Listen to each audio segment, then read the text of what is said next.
সর্বনাশ হয়ে গিয়েছে, দুধের চুলা তো নষ্ট হয়ে গিয়েছে। আমার জামাই তো খেতে বসেছে, দুধ গরম না হলে তো খেতে পারবে না। চাল বরং দিয়ে দিয়েছে, মাথা খাটিয়ে একটা বুদ্ধি বের করতে হবে। ডাল গরম ডাল দুধের ভিতর ঢেলে দেই, তাহলে দুধও গরম হয়ে যাবে, আর দুধই তো তরল, দুধে এক পেটিয়ে যাবে।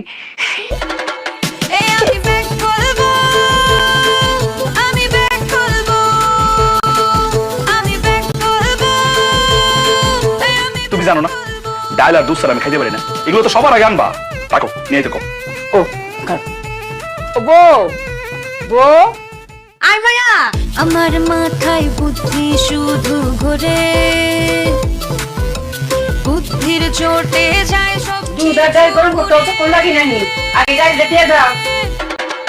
এ আমি ব্যাক করবো, আমি ব্যাক করবো, আমি ব্যাক করবো, এ আমি ব্যাক করবো।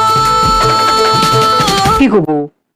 একটা জিনিস লইছো কেরে, ডাল কই, কালি দুধ আর লইব। আমি অনেক বুদ্ধি কাটে একটা কাজ করেছি মায়া। ও বৌমা, তোমার কি বুদ্ধি কাটাইতাম কইছি? তোমার আমি কইলাম যে দুধ আর ডালটা গরম করে লই আও, এই বুদ্ধি কাটানির কি আছে?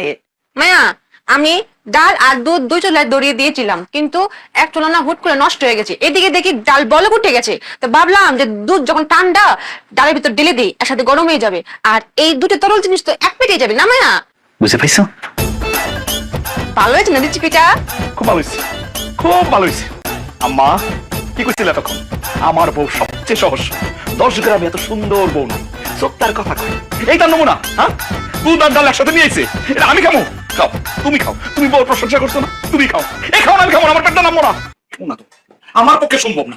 তুমি এরকম বউ দিয়ে সংসার করে। আমার কোন কথা কইও না, আমার মেজাজটা কিন্তু গরম হয়ে গেছে। আম্মা অনেক কথা শুনছি তোমার, তুমি কথা আমি শুনবো না। আমি আম্মা, আপনার ছেলে চলে গেলে কেন? তুমি তো কি আনছো? তার চেয়ে যদি একটু বিষ আনতাম, আমি ফুত্রে বুলায় বালায় খাওয়াইলাম হইলে। তুমি জানছো যে বিষের চেয়েও কারা, এটা খাইলে আমার ফুট বাঁচবো। ও ফুট, জীবনটারে আমার তেজপাতা বানাই দিছে।